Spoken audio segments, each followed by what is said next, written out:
Hola a todos, jóvenes. El día de hoy estamos visitando la casa Moriyama de Ryo Nishizawa, acá en las calles de Tokio. Una casa clave, una casa muy importante, porque desfragmenta el programa tradicional de espacios de sala, comedor, cocina, recámaras, baños, estancias, y las separa en pequeños bloques, a petición del cliente. El cliente quiere que cada uno de estos espacios quede independiente para que en algún momento pueda alquilar, pueda hacer uso sin necesidad de estar en cada uno de los espacios. Y solamente en Japón se podría vivir así, porque si se fijan, está abierta.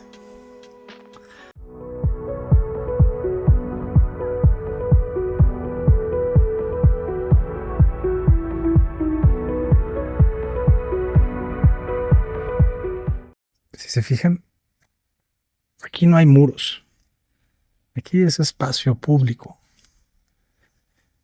Debe ser difícil tener una casa tan famosa en donde tanta gente viene y graba.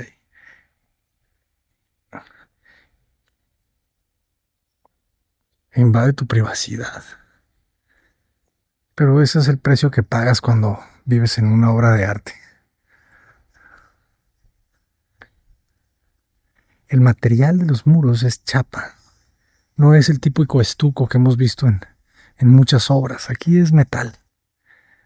De hecho, si se fijan, se alcanza a ver, se alcanza a distinguir algo de la corrosión del metal por el agua.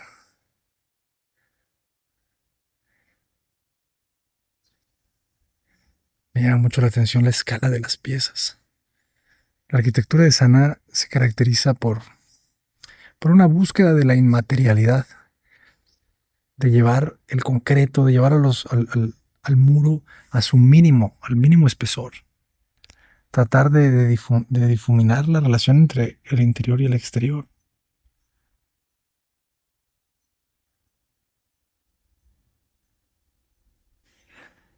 La relación de la privacidad de los japoneses es algo que yo no entiendo todavía realmente, porque sus casas a veces son muy abiertas.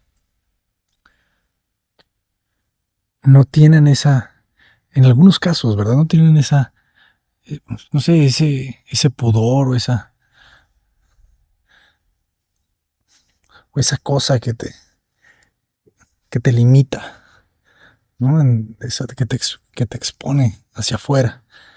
De repente si se cubren, ¿verdad? Si le agregan una buena cortina, pero luego no. Entonces, creo yo que esa importancia de la privacidad es distinta aquí en Japón a lo que conocemos nosotros en México. Esta casa blanca que se vuelve amarilla en la noche con la luz artificial. Porque siempre que hablamos de desfragmentar la pieza, ponemos el ejemplo de la casa Moriyama, obviamente. Porque uno lo ve y diría, pues es que son departamentos, ¿verdad? Son varias casas. Pero es una. ¿Cómo compactas el programa necesidades para que la casa, que podría ser una pieza tosca, muy pesada, que muchas veces es el problema con las grandes casas, que la proporción y la escala se nos sale de las manos y nos quedan pues sí, unos objetos, unas casas muy toscas, y aquí es todo lo contrario. Fíjense la esquina. Vamos a aprender un poquito de cómo la casa no toca la esquina. Liberan la esquina para un árbol, parece un olivo. Y las piezas son muy juntas entre sí. 1,5 metros.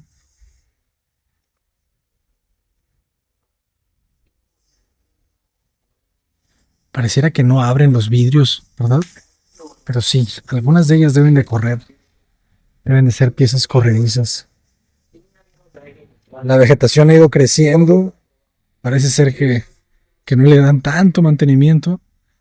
Y yo creo que es porque así lo quieren, ¿no? Quizá también la vegetación les ayuda a cubrir un poco más, ¿no?, la relación entre el exterior y el interior. Fíjense la altura de esta piececita. O sea, no tiene más de 2,40 metros.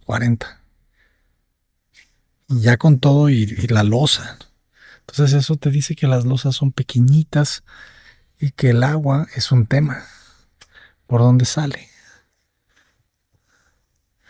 El, el trabajar con el metal, pues obviamente les va a generar oxidaciones que habrá que darles mantenimiento.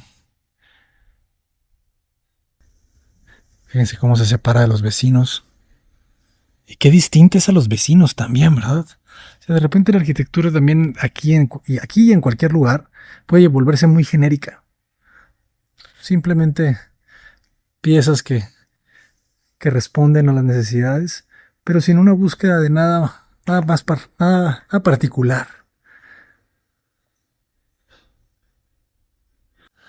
Pues jóvenes, ya nos vamos. Investiguen la casa, conozcan la casa, dibujen la casa, porque es un manifiesto. Todo blanco, ¿te fijas? La cubiertita está blanca, los aluminios. Bueno, los aluminios hay unos que son color aluminio natural, otros son blancos.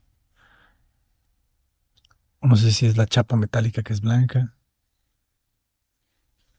¿Cuánto creen que mida esa piececita? Unos 6 metros, 6,50. 6 metros, no mucho más. Es que los entrepisos son pequeñitos, son como 2,20 de altura. Estaría bien interesante hacer la sección 2,20. Sí, el aluminio es natural. Y qué bonito, ¿no? Está lleno de árboles. Cada patiecito puede ser que tenga un árbol. Y esa pieza ya es de 3 niveles. Pues bueno, no perdemos nada en tocar. Es lunes. Es sábado. Ya no sé ni en qué día vivo yo aquí. Jóvenes, pues ya nos vamos. Un gustazo. Compartirles, sembrarles un poquito la semilla. Los que no la conocían, pues ya la conocen. Y los que ya la conocían, pues ya la vieron de otra forma. Ahí no hay cortinas. Son casi como monjes, ¿verdad? Es como un monasterio moderno. Entonces las ventanas la mayoría tienen cortinas, pero hay algunas en donde no te ven, no les importa, no les importa que los vean completamente, solamente en algunos espacios. Interesante cómo hay casas, o sea, hay como piezas de altura y media, hay unas piezas más compactas y hay unas piezas de 3 niveles y unas de 2 niveles. Es una casa muy juguetona. Hasta pronto. Cota Paredes. Adelante desde Tokio.